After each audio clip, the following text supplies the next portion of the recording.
جس طرح آپ دیکھ رہی ہے، ساری قوم دیکھ رہی ہے، ساری دنیا دیکھ رہی ہے،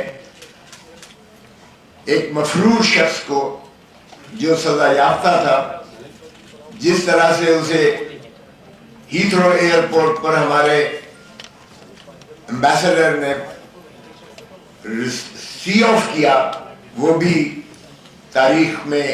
ایک لکھا جائے گا۔ جن کو گرفتار کر کے ڈپورٹ کرنا اس کا فرض تھا، اس کو وہ ریسیپشن کر کے وہاں چھوڑنے جاتا ہے۔ اور پھر جس طرح سے اسلام آباد ایئرپورٹ پر بائیو میٹرک مشین چل کے جاتی ہے ہائی کورٹ کی، کمال ہے۔ ایک طرف تو سابقہ وزیر اعظم کو ہائی کورٹ کے بائیو میٹرک کمرے سے، ہائی کورٹ کے کمرے سے، اسلام آباد ہائی کورٹ کے کمرے سے جس طرح اس کو تشدد کر کے گرفتار کیا جاتا ہے، اور جس طرح ہائی کورٹ کے عملے پر تشدد کیا جاتا ہے، وکلاء پر تشدد کیا جاتا ہے، اس کی ملکیت جو دروازے کو اور جو ٹیبل سے اور جو وہاں چیزیں موجود تھی کمرے کے اندر، جس طرح ان کو توڑا جاتا ہے اور توڑ پھوڑ کی جاتی ہے، اور اس پر جو ہے آج تک کوئی کارروائی نہیں ہوئی ہے۔ حالانکہ سپریم کورٹ نے 11 مئی کو کہہ دیا کہ غیر آئینی اور غیر قانونی طور پر انہیں گرفتار کیا گیا اور ایکسیس ٹو جسٹس کی بنیادی یہ کی گئی، تو اس کے بعد ان کے خلاف تو کوئی ایکشن نہیں ہوا ہے۔ اور پھر دیکھیں کہ جس طریقے سے ہم نے اور آپ سب نے دیکھا کہ جس طرح ان کے کاغذات نامزدگی منظور کیے گئے، انہی ضلع سبحانی کے جن کو لایا گیا ہے چوتھی مرتبہ وزیر اعظم بنانے کے لیے، وہ کیسے آپ کاغذات نامزدگی منظور کر سکتے ہو؟ ہمارے تو امیدواروں کے، آج میرے داماد کو جو ہے اس کے ڈیرہ غازی خان سے عمر کھوسا کے پرپوزر اور سیکنڈر کو اٹھا لیا گیا ہے اور غائب ہے، ریٹرننگ آفیسر صاحب غائب ہو گئے،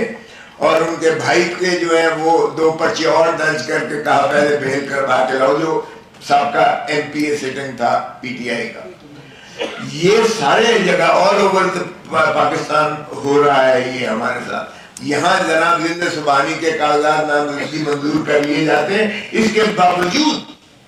اس کے باوجود کہ سپریم کورٹ نے انہیں 62(1)(f) میں تاحیات نااہل قرار دیا ہوا ہے، اور اس پر نظر ثانی بھی سپریم کورٹ سے خارج ہو چکی۔ اور پریکٹس اینڈ پروسیجر ایکٹ میں جو یہ شک تھی کہ جو 184(3) کی جو ہوں گی، جو بھی کیس فیصلہ ہوں گے، اس کی 30 دن کے اندر اپیل کا حق دیا گیا تھا، اسے بھی سپریم کورٹ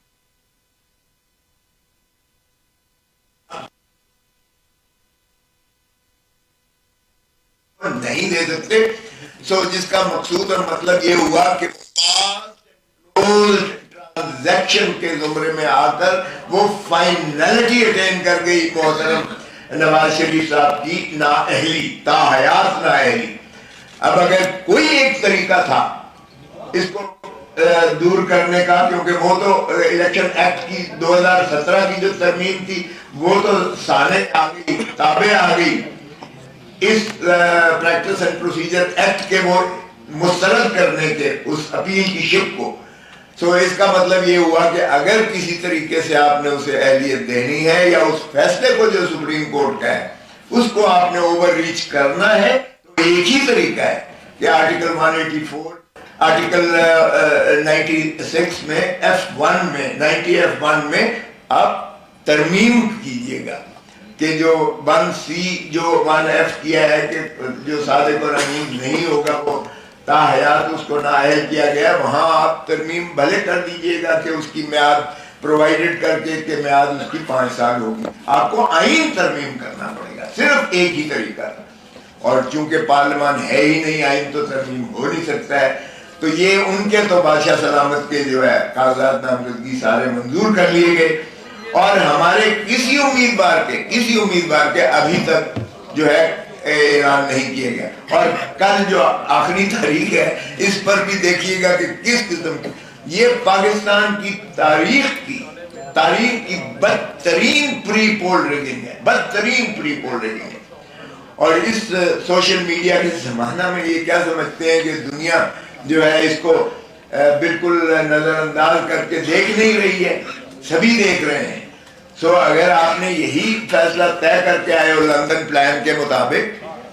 کہ بادشاہ سلامت کو چوتھی مرتبہ وزیر اعظم بنانا ہے، تو پھر خدا را یہ کیوں اذیت اور کرب میں قوم کو ڈال رہے ہیں؟ جس طرح چیئرمین صاحب نے کہا، اس سے انسٹیبلٹی بڑھے گی، پاکستان کی معیشت ڈوبے گی، اور یہ کوئی پاکستان کا جو بہی خار نہیں کر سکتا ہے. خدا را آپ نے لندن پلان کے تحت ایک ایک کر کے اس طرح اپنے کیسز کو تو بڑی سرعت کے ساتھ فیصلے کروا کے آپ بری ہو گئے، پوتر ہو گئے. تو کیا وہ پاناما لیگ کے جو پاناما میں جو انڈیپینڈنٹ جو ہے دنیا کے مانے ہوئے لوگ تھے جنہوں نے تصدیق اور تفتیش کی ساری دنیا کی، وہ صرف شریف خان وعدے کے بارے میں نہیں تھی، وہ باقی دنیا کے بھی تھے. غیرت مند جو تھے جن کے بارے میں آئے وہ مستعفی ہو گئے. لیکن ہم نے وہ 6 جو آف شور کمپنی تھی، کہتے ہیں جی نام نہیں ہے نواز شریف کا، نام نہیں. اور بھائی 6 آف شور کمپنی جو شیل کمپنیز ہیں وہ ہیں ہی آپ ہی کی. اور جس طرح سے منی لانڈرنگ ہوئی، جس طرح سے لیئرنگ ہوئی، جس طرح سے قاضی فیملی کے اکاؤنٹس میں پیسے ٹرانسفر ہوئے، جس طرح سے حساب دار کا کنفیشنل سٹیٹمنٹ آیا، جس طرح سے براڈ شیٹ جو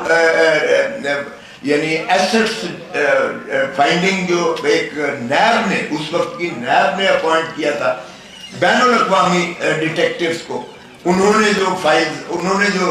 ان کی انرٹس کی ساری پراپرٹیز، اور جس طرح سے پھر جے آئی ٹی بنی اور 10 والیوم سپریم کورٹ میں دیے گئے، وہ سب یہ کہتے ہیں ردی کی ٹوکری تھی جی. وہ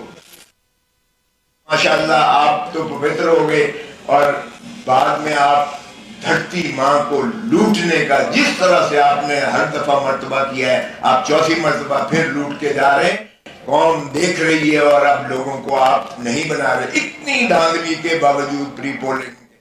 8 فروری ہونے دے، الیکشن کو ٹرانسپیرنٹ کرنے دے، پھر خائف کس لیے، ڈرتے کس لیے؟ یہ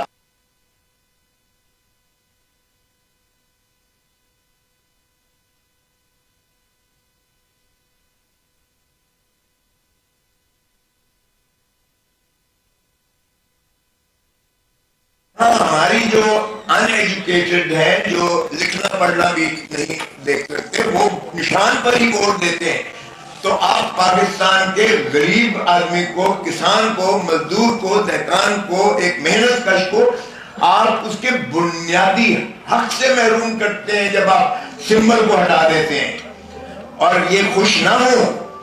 کل کو شیر کی باری آ سکتی ہے، پرسوں تیر کی باری آ سکتی ہے. تو یہ کب تک کھیل تماشا آپ کرتے رہیں گے، ملک کی جمہوریت کے ساتھ کھلواڑ کرتے رہیں گے؟ اظہر من اللہ صاحب نے اپنے نوٹ میں لکھا کہ 47 سے ہم جو کھلواڑ کر رہے ہیں اس ملک کی جمہوریت کے ساتھ، کسی کو پھانسی دے دیتے ہیں، کسی کو تاحیات نائل کرتے ہیں، کسی کو آج ہم نے پابند سلاسل کیا ہوا ہے، یہ جمہوریت کا مذاق اڑانے کے مترادف ہے. کچھ ہو رہا ہے، یہ جمہوریت کا جنازہ نکالنے کے مترادف ہے. خدا را ہوش کے ناخن لیں اور ملک کو آگے چلنے دیں، تاکہ ملک جو ہے عوام کا ہے. عوام ہی کی ریاست کو اگر دیکھیں تو ریاست وجود میں تبھی آتی ہے جب آپ الیکشن کروا کے ان کے نمائندوں کو ان کی حق حکمرانی، اللہ تعالیٰ کی حاکمیت اعلیٰ کے تابع دے دیں. جب تک آپ ملکیت عوام کو ان کے مسائل، ان کی حکمرانی پر نہیں دیں گے، تب تک جو ہے آپ کا ملک آگے نہیں بڑھ سکتا ہے. اور پھر آیا آرٹیکل 5 میں لکھا گیا کہ وفاداری آئے عوام کے ساتھ،